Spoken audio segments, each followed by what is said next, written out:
কি সুন্দর, এটা আমাদের তো ব্লাশের মতো।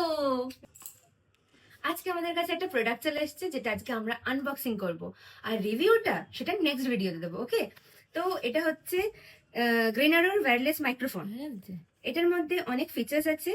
এবারে চলে এটার ফিচার্স গুলো শুনে নিই। ইয়েস, তো এটার মধ্যে 3 লেভেল অফ নয়েজ ক্যান্সেলেশন আছে। তো কম নয়েজ, বেশি নয়েজ, মিডল নয়েজ, তো সবকিছু এটাই রিডাকশন হয়ে যাবে। প্লাস এটায় সাউন্ড কোয়ালিটি অ্যাবজর্পশন এইচডিতে হবে। অ্যান্ড এটায় একটা ইন্টেলিজেন্ট নয়েজ রিডাকশন মোডও আছে যেটা আমরা অন অফ করতে পারি। অ্যান্ড এটার মধ্যে ব্যাটারি লাইফ যেটা, সেটা বাকি যেগুলো কোম্পানি মাইক্রোফোন আছে তার থেকে অনেকটা বেশি। তো battery longevity will be very high. And এটা হাইলি পোর্টেবল, কারণ কি এটার মধ্যে অলরেডি একটা চার্জার কেস আছে, তো আমরা এটা ইজিলি চার্জ করতে পারি। প্লাস অ্যান্ড এটা widely compatible with all devices, মানে অ্যাপেল হোক বা আমাদের অ্যান্ড্রয়েড ফোন হোক, তো দুটোর মধ্যেই সাপোর্ট ইজিলি হয়ে যাবে। তো দ্যাটস ভেরি গুড।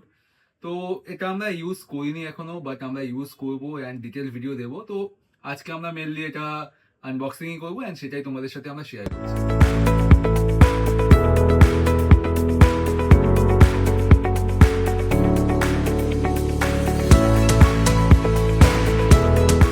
ওয়াও, কি সুন্দর, এটা আমাদের তো ব্লাশের মতো। দেখো দেখো কি সুন্দর। আর এটা দুটো আছে মাইক্রোফোন, আর তার সাথে আছে এটা একটা কানেক্টর, আর আছে একটা অ্যাডাপ্টার ব্যাগ। তাহলে তো আনবক্সিং ভিডিও হয়েই গেল। এবারে এটা নিয়ে আমি খেলা করব। না না, মজা করছিলাম, খেলা তো করব না। এইটা এবারে দেখবো ট্রাই করে কেমন হয় সাউন্ড কোয়ালিটি। তো আসলে নেক্সট ভিডিওতে দেখিয়ে দেবো এটা কেমন রিভিউ আছে। আর তোমরা চাইলে তোমরাও ইউজ করতে পারো এটা। আজকে জানো, টাটা।